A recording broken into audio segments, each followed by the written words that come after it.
Alright, this video I'll be talking about the Middle East, and basically you have here on top to the left you have Turkey, then below it Syria, Lebanon, Israel, Jordan, Iraq, Saudi Arabia, Yemen, Oman, United Arab Emirates, Kuwait.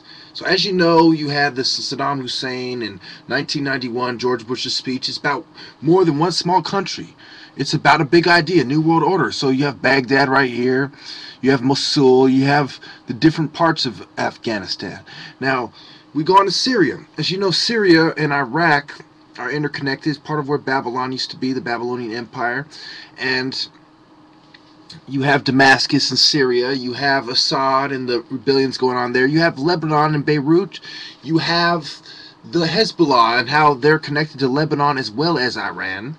In Iran, of course, you have important cities like Tehran, and which is up here, and you have THEBES, you have Rashid, you have all the rest of the important cities in Iran, which is where the Shiites have a stronghold, Ahmadinejad, Ayatollah Khomeini as well.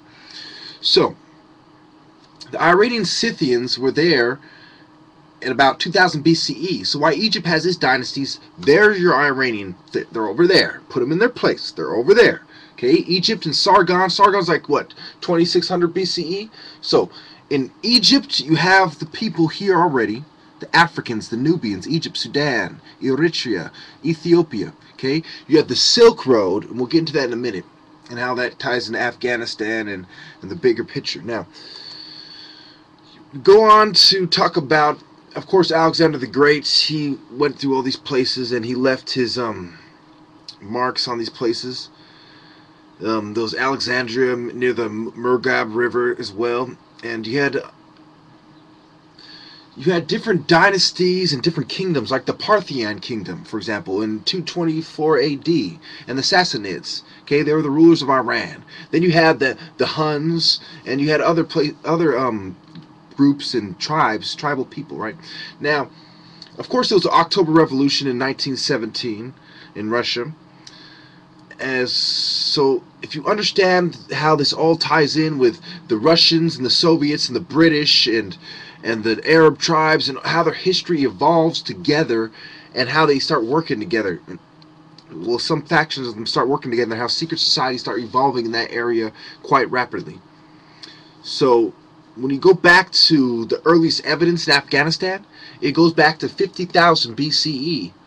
So as you have the Nubians, they're traveling that way, they migrate over there, and then later on everyone else kind of moves in. Now, it's important to note that you have the local dynasties like the Kushans, the Saffarids, the Ghaznavids, you had the Timurids, you had the Mughals, and you had the Greco-Bactrians. Obviously, it has to do with Greece. Now, if we go on to the history of Kazakhstan,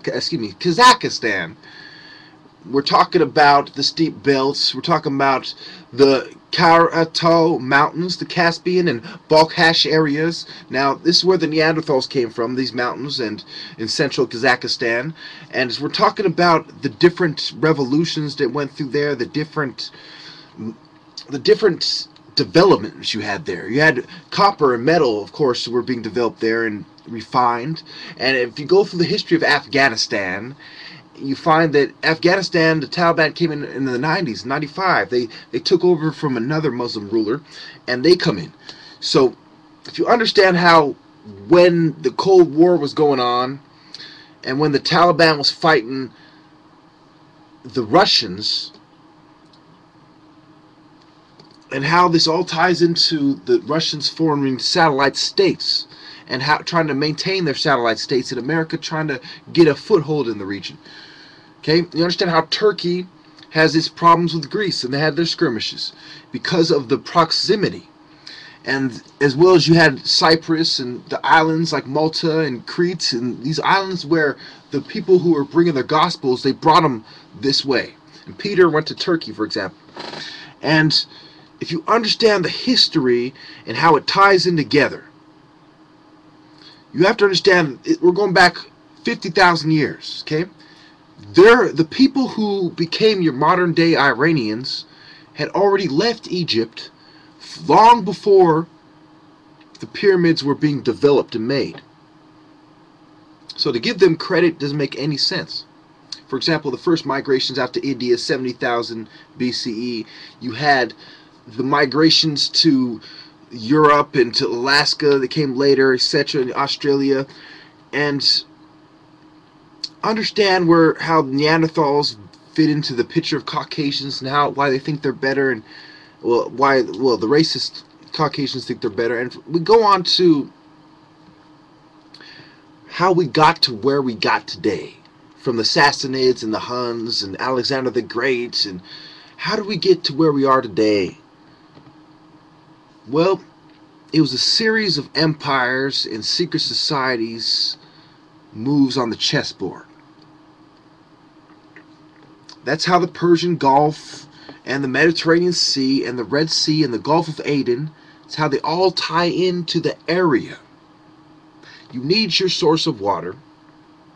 It also supplies fish. You need your water sources to irrigate, and you need your inundation you need to take advantage of the inundation period of the Nile. You need to use it to water the crops as well as invade and defend from being invaded. So when the Library of Alexandria was located in too close of proximity to the Mediterranean Sea, is part of why it got burned down. Now understand that Turkmenistan and Afghanistan, which are actually not on this map, they're on the top right over here, they're not really in the news.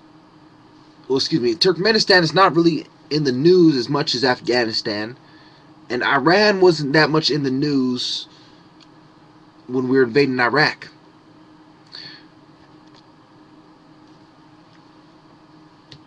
It's all about satellite nations and the countries who are at war with each other over who controls those satellite nations.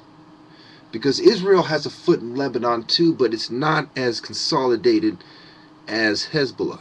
But at the same time,